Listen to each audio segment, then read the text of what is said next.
Être partenaire de la DFCG, c'est quoi? C'est avoir envie de se rencontrer, c'est avoir envie d'échanger des expériences, de mailler des savoirs. C'est aussi une volonté de publier. Hein. On est grands partenaires de la DFCG depuis 8 ans, mais c'est aussi, j'allais dire, des moments où on s'est rencontrés pour publier des ouvrages sur la performance de la recherche. On a publié 2 ouvrages dans une collection de la DFCG qui est le crédit d'impôt recherche et puis les financements de l'innovation avec Oseo. Mais c'est une volonté, j'allais dire, de se dire faut sortir de son entreprise. Si aujourd'hui on veut servir nos clients et si aujourd'hui on veut être performant, il faut sortir de son entreprise. Il faut avoir une vue d'hélicoptère sur ce qu'on fait. On est en période de crise. On sait qu'aujourd'hui, la volonté d'expertise ne suffit pas. Okay, faut être innovant. Il faut être capable d'être rapide. Et c'est ce que je retrouve dans ce partenariat. Après, la DFCG a une culture où on se retrouve.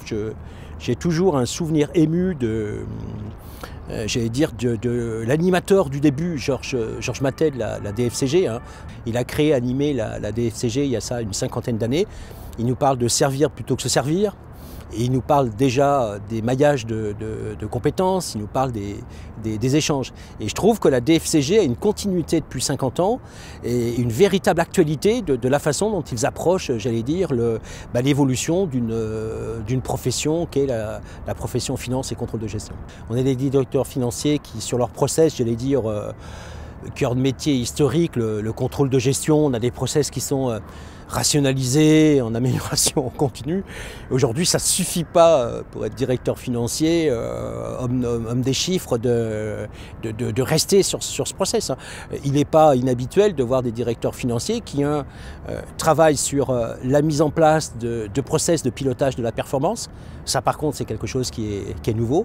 Ce n'est pas quelque chose que, j'allais dire, qu'ils ont maîtrisé par leurs études, c'est quelque chose qu'ils doivent inventer. Aujourd'hui, une entreprise doit avoir les bons indicateurs, à la fois pour la direction et puis pour les opérations. Déjà, c'est un nouveau travail qu'on voit et qui est pris en charge par les directeurs financiers, c'est la mise en place du pilotage et suivi de la performance.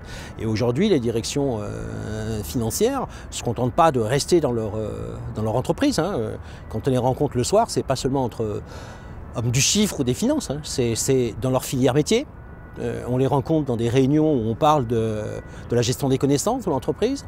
On les rencontre dans les réunions où on parle de pays, où on parle de juridique. Il n'est pas rare aujourd'hui de voir un directeur financier qui passe 25% de son temps, l'établissement des contrats juridiques de l'entreprise. Donc comme vous le voyez, une profession qui évolue. Ce que je retiens surtout, c'est pas des hommes de pouvoir qui imposent la finance, ce sont aujourd'hui des gens qui mettent la finance à la disposition de la stratégie de la société. Et pour résumer, c'est ce qui me paraît, j'allais dire, le plus important dans l'évolution de la finance.